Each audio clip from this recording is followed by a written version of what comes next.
Next, a special edition of KQED Newsroom. The firestorm over fracking. It's propelled a domestic energy boom around the country, but the process remains controversial. Don't frack with us! Don't frack with us! In California, fracking is sparking concerns about potential effects on air and groundwater quality. Regulations don't really protect you. Proponents say fracking is safe and necessary. You can drill for it or you can kill for it. I prefer that we drill for it here. What are the risks? Can we regulate them? And will fracking become more commonplace in California?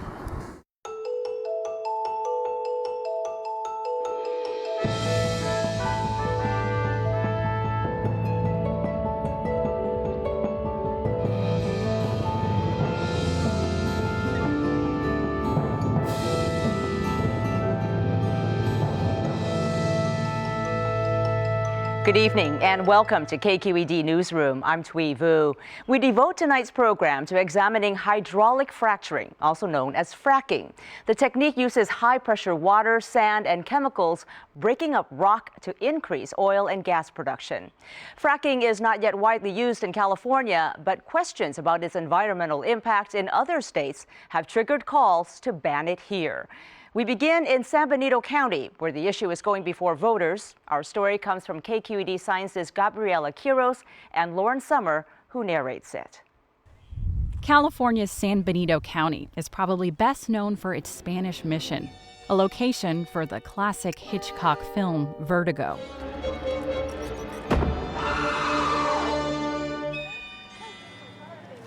Today, just around the corner from the famous church, a different kind of drama is unfolding. A grassroots group called San Benito Rising has started to campaign against hydraulic fracturing, also known as fracking. The group has put an initiative on the November ballot that asks San Benito voters to ban the oil and gas extraction technique. Cynthia Ponce opposes fracking because it uses large amounts of water. The misuse of water in a drought time is the big issue. You know, even some of the farmers and the farm workers around here are very concerned about that because that means jobs. Even though San Benito produces little oil and none of it through fracking, it's the first county in California to qualify an anti-fracking initiative. And it's leading a trend of local California communities fighting to ban the practice. Are you paying attention, Governor Brown? Ban fracking and related hydraulic drilling in all of California now. Environmental groups have called for a moratorium or ban on fracking in California. Governor Jerry Brown's decision in 2013 to allow fracking to continue prompted the San Benito group to take action, says Mary Shaw Coron. We decided, let's go to the people. Working with politicians sometimes is very challenging, and so that's why we decided the initiative process would be the way. Her message is resonating in a county where agriculture is a $300 million business. It takes as much water to frack one oil well in California as it does to grow, say, 1 acre of raspberries. Rancher Sally Calhoun worries that fracking could pollute wells or compete for scarce water during this third year of drought. The river has been dry for over a year. It should have been running. This winter, there was only enough grass for 700 cows, not the 2,000 that usually feed on Calhoun's ranch. It's very obvious right now that water is the most precious thing that we have in San Benito County. So I have personally supported the initiative with money, with funding.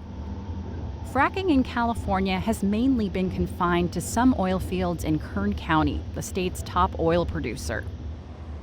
Widespread fracking in many other states has led to booms in oil and natural gas production. There, gas and oil are being extracted from a kind of rock called shale, where fuel is tightly stored. This rock looks like a layer in a cake and extends for miles, so producers drill horizontally to access as much of it as possible from a single well. Then they pump water mixed with sand and chemicals at high pressure to fracture the rock.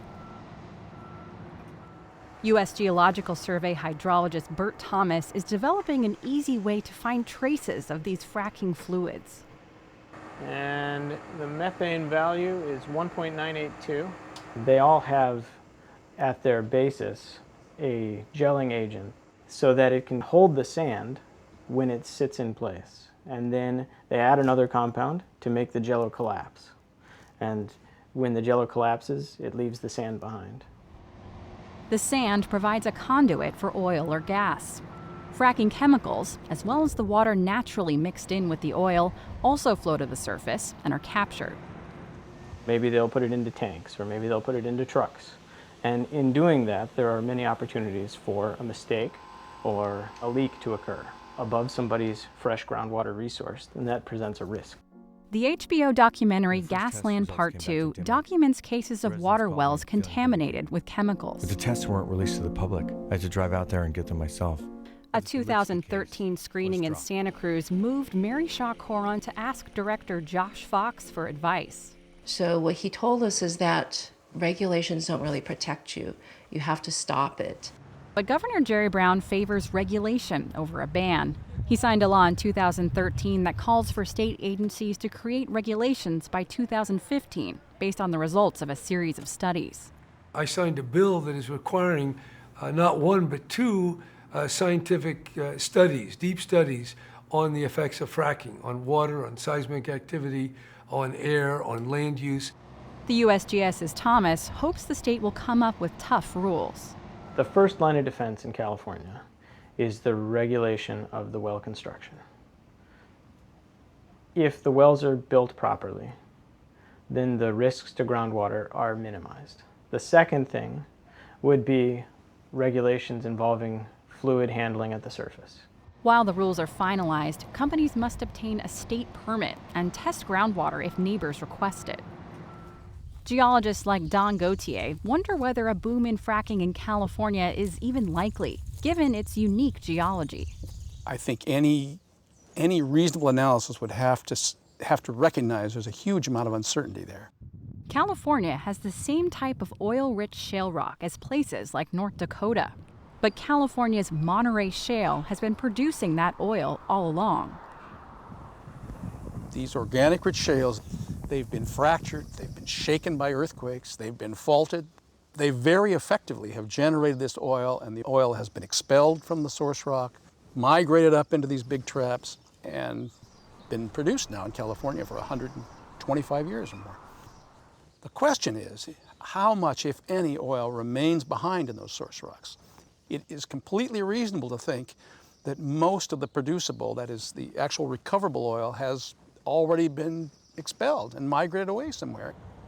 California's geology is so complex that the Department of Energy recently slashed by 96% its projection of how much of the state's shale oil might be recoverable. But big oil companies say they still see potential for fracking in California. Does that look like a good location for you guys? Yeah. Meanwhile, some small producers have their own concerns about San Benito's anti-fracking ballot measure. The initiative also calls for a ban on two other oil extraction techniques commonly used across the state. The impact of this initiative on our project would be devastating. Armin Nahabedian's company, Citadel Exploration, has drilled the first of up to 15 exploratory wells in southern San Benito County to see how much oil is there. My project, when fully developed, could bring significant tax revenue to the county, upwards of $3 million a year. The project is using a method called cyclic steam injection. About half of oil in California is extracted with similar methods, designed to heat up oil that's too thick to flow. You take a single well bore, inject steam into it for 2 weeks. You then let that steam soak in ground, and then you put that well back on the pump and start to produce it back. If the initiative were to pass, Citadel wouldn't be able to move from exploration to production. This is an absolute anti-hydrocarbon initiative. It's attempting to outlaw all methods of oil extraction, not only fracking, but a number of other means of just well stimulating. It is a threat to the oil industry. I admit it, that it probably is. If you're an investor, that is a problem. But we feel that it is time to really start moving very significantly off of fossil fuel. We can have a much brighter future. Alternative energy is technologically ready to be used. I think the only barrier is political at this point. But most transportation is still fueled by petroleum. And the state imports 60% of its crude oil from Alaska and countries like Iraq. I served in Operation Iraqi Freedom. I say very simply, and some people say very crudely, that you can drill for it or you can kill for it. But that's just the truth. So I prefer that we drill for it here. San Benito's 42,000 voters will get their chance to decide if they agree in November. That story was reported by Gabriela Quiros and Lauren Sommer. Inspired by San Benito's example, a group in Santa Barbara County has put a similar initiative on the November ballot. And county supervisors in Santa Cruz, where no oil is produced, banned fracking in May. Scott Schaefer takes it from here with a look at why the debate is mobilizing political, environmental, and industry groups. The California Department of Conservation is responsible for writing the regulations around hydraulic fracturing. The process has been underway almost a year now. Later, I'll be joined by guests here in the studio, but first, I spoke with the California Department of Conservation's Chief Deputy Director, Jason Marshall. Jason Marshall, welcome. Good afternoon. Let me begin by asking you this. You're in the process of developing more permanent rules for fracking. What are some of the environmental issues, some of the concerns you have as you go about that? Well, as we're taking a look at the rules for hydraulic fracturing, we're really taking a look at a couple of key pieces. One of them is well integrity. Well construction is really important to making sure that the oil and water in the ground and as the oil comes out of the ground, that they don't mix. We're taking a close look at groundwater monitoring provisions. This is a very big change with Senate Bill 4 from last year. And it's to make sure that there has been no contamination of groundwater. And then lastly, there's some very important neighbor notification provisions and public notification provisions after the hydraulic fracturing or other well stimulation takes place. When those initial rules were released, there was some concern that they did not require oil companies to release the specifics of the chemicals that they were using, saying that they were proprietary. Has that been changed? Senate Bill 4 was really clear about the trade secrecy provisions. There's a very limited number of circumstances where an operator could claim trade secret and not disclose the information. And in all cases, our department will be getting that information. That is information that is disclosed to the public after the hydraulic fracturing event, but it's also what they anticipate to use is disclosed up front. California, of course, is in the middle of a historic drought, and fracking requires a lot of water. Should there be, or will there be, regulations limiting the amount of water that these companies can use? Well, our regulations don't deal with how much water they use, but they do include provisions for identifying what they call a water management plan. So where did the water come from? What other uses could it have been put to? So that there's a clear understanding about the volumes of water being used. But is it even a good idea to move forward with a process, given that agriculture is starved for water, and they would say, and that individual users are being asked to cut back? I mean, is it the right time to move ahead with something like this? Well, there's really two things that are going on there. One of them is that operators can increasingly use what some people would call recycled water, produced water that came out of the hydrocarbon zones, and some of them already do that. But the other thing that we will discover as we go through this water management planning process is just how much water is being used. By our understanding, with the current methods of doing hydraulic fracturing, oil and gas operations use about 160,000 gallons of water per hydraulic fracturing job. But the important thing is to know how much water is being used and where it's coming from. Is it possible to have environmentally friendly fracking, or is there going to be some risk involved, just as there is with other kinds of oil production? Well, hydraulic fracturing and oil and gas extraction it's an industrial process, and there are risks associated with that. The purpose of our regulations is really to identify the risks and then make sure that we've got appropriate protections to ensure protection of public health, safety, and the environment. Here we are, of course, in earthquake country. There have been some studies, a recent one, I believe, in Cornell, showing some link between the injection of wastewater from fracking into the ground and earthquakes up to 3.0 magnitude. How concerned are you about that? Well, the disposal of wastewater is something that's been going on in California for decades. 3 billion barrels of wastewater is injected into California's aquifers already by existing oil and gas operations. It's either to water disposal wells or to enhanced oil recovery into existing oil fields to help increase production. So from the point of view of an additional amount of water being injected into that system, not as concerned, but let's be clear, our regulations and the revision we just made to them make it very clear that there is a monitoring for seismic activity that needs to take place during hydraulic fracturing operations. And anything above a 2.0, we're going to know about, it's going to be reported. And then just quickly, what's at stake here? You have to get this right, don't you? Well, I think what's at stake is confidence in the public's mind that the rules are strong enough to protect them and the environment from any of the risks. And what's at stake for the industry is to know that they have complied with some stringent rules that affect this practice. All right, Jason Marshall from the California Department of Conservation, thank you very much. You're welcome. And joining me now are Lauren Sommer, KQED science reporter, Scott Detrow, KQED Sacramento bureau chief, and David Baker, San Francisco Chronicle energy reporter. Welcome to all of you. And David, let me begin with you. Of course, the state is responsible for drafting these regulations, ultimately implementing them, I guess. How's the state doing? Well, it's been interesting to watch. The state agency in particular that is in charge of all this, the Department of Conservation, and within that, the Division of Oil, Gas, and Geothermal Resources. This is putting them in a role that they didn't really have before. Now, they've always been in charge of making sure that oil field operations are run the right way in the state. But this whole process is giving them sort of a public prominence that they just are not used to. They're going to be conduits of information between oil companies that are doing fracking around the state and the public.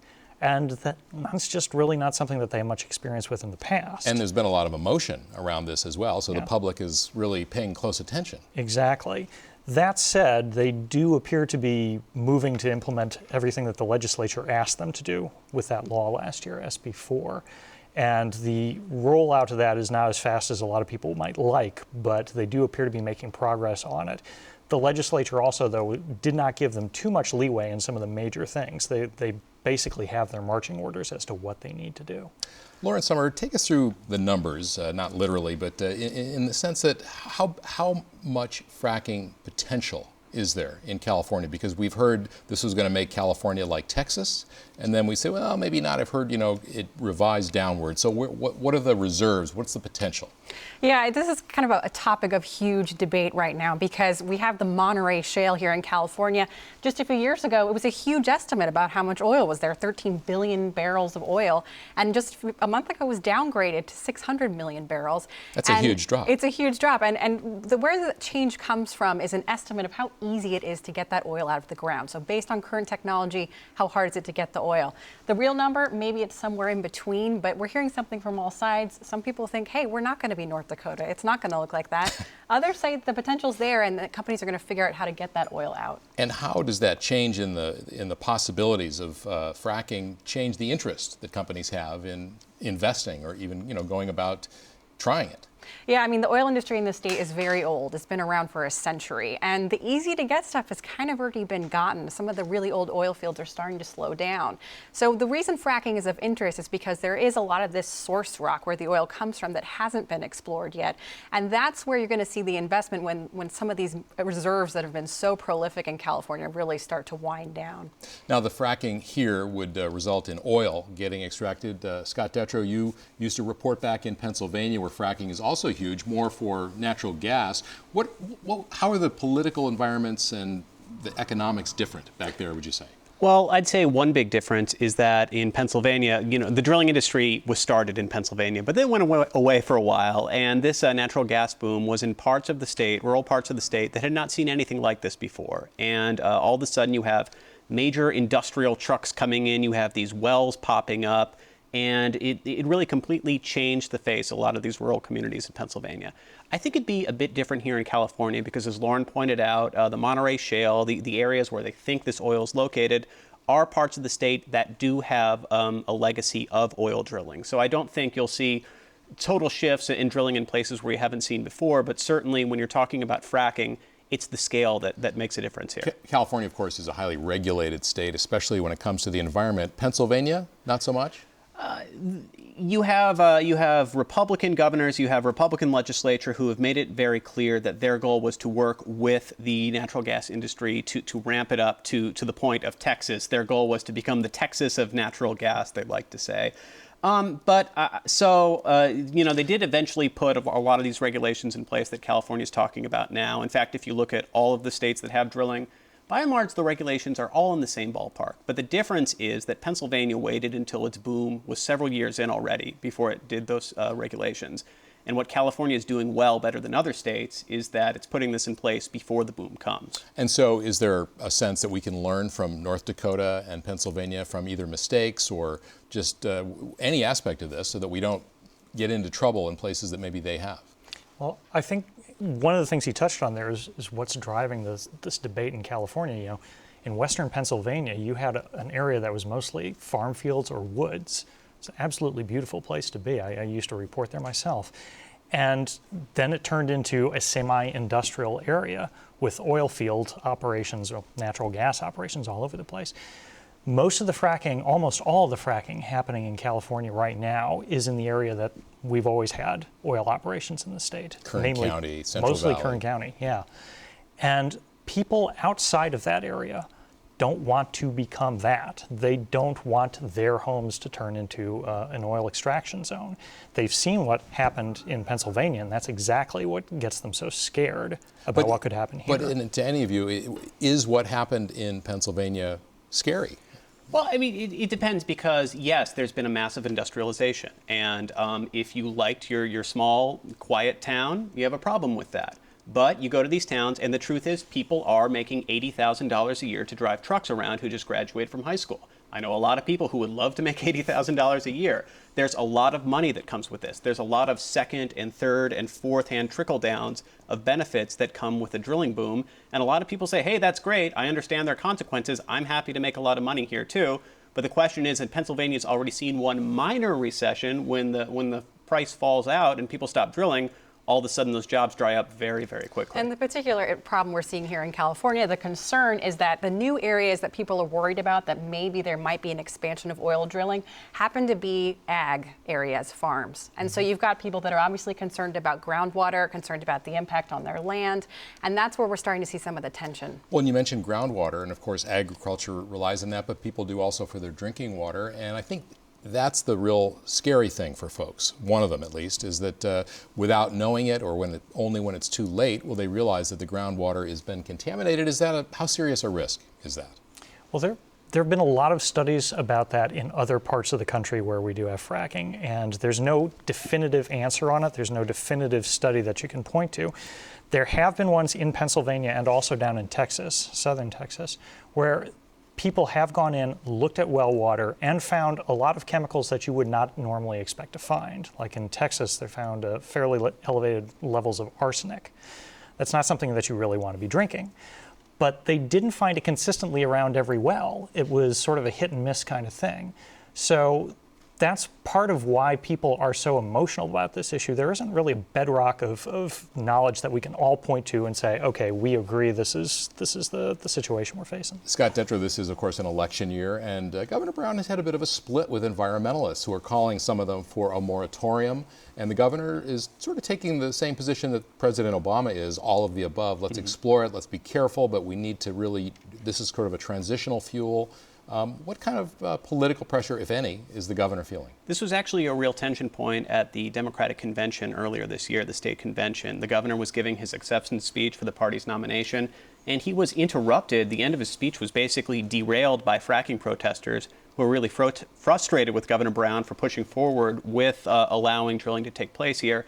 He's not the only Democratic leader. I think you're seeing this become more and more of a main issue for grassroots Democratic supporters. But when you look at how these bills do to put a tax in place on oil drilling or to overall ban it, they never seem to have enough votes in the legislature. So I think that's a tension point that's going to continue between party activists and party leaders. And Lauren, yeah, go ahead, you're in. The shift that we're seeing is that they're going to the local level now. Yeah. San Benito County, Santa Barbara. There are a lot of cities in Colorado and New York that have banned it on the city level. And so that's what California activists are kind of trying to do here is, well, let's do a piecemeal approach. Well, but you know, there's also a nuclear-free zone in Sebastopol and Berkeley, but there's no nukes there. So it's working well. It's working very well, yeah. But would something like that pass in Kern County or even Santa Barbara? Yeah, I think Santa Barbara is going to be the real test because they have a sizable oil industry there. They're right next to Ventura County, which also has a big industry. So if we're going to see some pushback, that's really where it's going to be before November. And that's a perfect place also to test exactly how these two industries stack up against each other, because Santa Barbara has not only some oil production, but it definitely has an ag community. And that community tends to lean conservative politically, but this is their water we're talking about. Well, they've also had their own tensions with environmentalists. Yeah, so we'll see exactly how it shakes out, but I think that's going to be the most interesting county to watch. And in Kern County, I know you've reported, Lauren, that there's sort of a truce right now between ag and oil because they don't want to criticize each other. But, could we get to a point, especially with this drought, where something's going to break? Yeah, it's interesting because most of the time groundwater is not a big topic in the state. And this year, because of the drought, 60% of the state's water supply will come from groundwater in a year like this. So these tensions are really flaring because of the drought. Certainly you have two industries that want to get along. There's a lot of jobs that come from both of them. But I think the drought is really going to make things worse. And then, Scott Detrow, do you have any sense of whether this is going to become an issue in the governor's race from the Republican side, Neil Kashkari, perhaps? Yeah, Neil Kashkari is a big proponent of expanding the drilling industry here. He says he's a full embracer of the fracking process and he wants to see more of it. That's kind of a typical Republican line you've heard, but I think that's one of the many areas where he's going to be pressuring the governor and trying to draw contrasts. That and the bullet train. That and the bullet train, the crazy train as he calls it. Yeah, so I think fracking is 2 or 3 compared to the crazy train, but fair to say it will be part of the conversation this fall. All right, Scott Detrow, I'm sorry we're out of time. Scott Detrow, KQED Sacramento Bureau Chief, David Baker, San Francisco Chronicle Energy Reporter, and Lauren Sommer, KQED Science Reporter. Thank you all very much. Twee, back to you. All right, thank you, Scott. And we'll be following the process as regulations are finalized in the coming months. For more in-depth coverage of hydraulic fracturing in California, please go to kqed.org/fracking. I'm Twee Vu. Thanks so much for watching. Have a good night.